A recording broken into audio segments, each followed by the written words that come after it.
Hello, my name is Hannah Forbes, and this presentation is for NSC 890 Research in Nursing at Eastern Kentucky University's Family Nurse Practitioner program.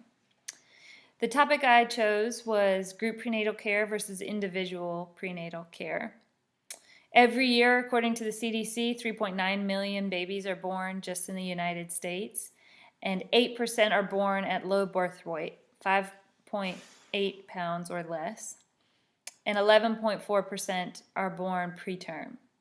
Now, being born preterm and at low birth weight has pretty severe consequences, potentially. Babies that are born at low birth weight or preterm are more at risk for things like respiratory distress syndrome, necrotizing enterocolitis, and patent ductus arteriosus. And later on in life, they're more likely to develop conditions such as diabetes, heart disease, and obesity.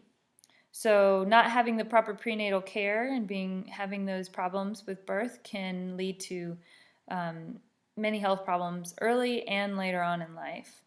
And I believe it's important to give these babies the best possible chance they have to have the healthiest life that they can have, and that begins with prenatal care.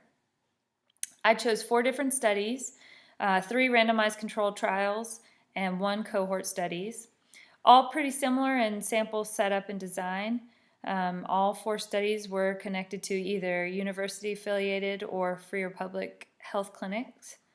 All of the studies had one group randomly assigned to individual care, which consisted of anywhere from 8 to 12 sessions, roughly 120 minutes per session, doing assessments and discussion one-on-one with the healthcare provider.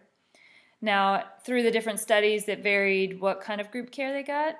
Each study, although they were all similar, studied something a little bit different.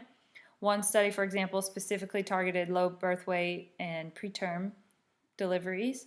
One study, the group care was more focused on mother's well-being and self-esteem and preparedness for delivery and life after birth.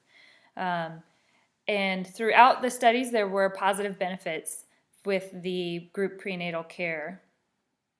In one study, there was a statistical significance between the group prenatal care rate of preterm birth. It was 5% lower than the individual care preterm birth.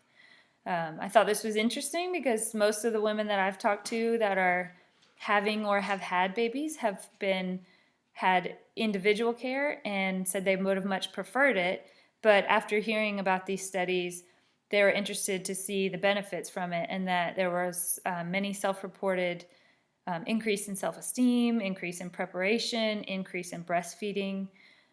So there were benefits that even pregnant or expecting mothers weren't aware of ahead of time. This was a very interesting topic to learn more about as a future practitioner, possibly in the role of giving prenatal care.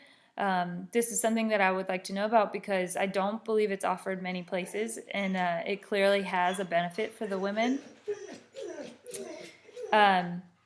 It's something that could be implemented both in hospitals and clinics, as well as I believe even schools.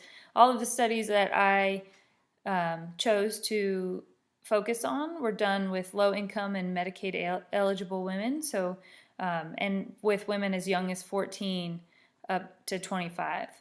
So that's 3 different environments that could be utilized. This intervention could be utilized in. It's one that before doing much research I hadn't known much about, but it's one that I certainly cared to dig deeper into. I'm curious about more long-term, if this affects women's subsequent births and deliveries, something that I'd like to learn more about. But I hope you enjoyed the topic, and I hope you enjoyed the presentation, and I hope you're eager to learn more.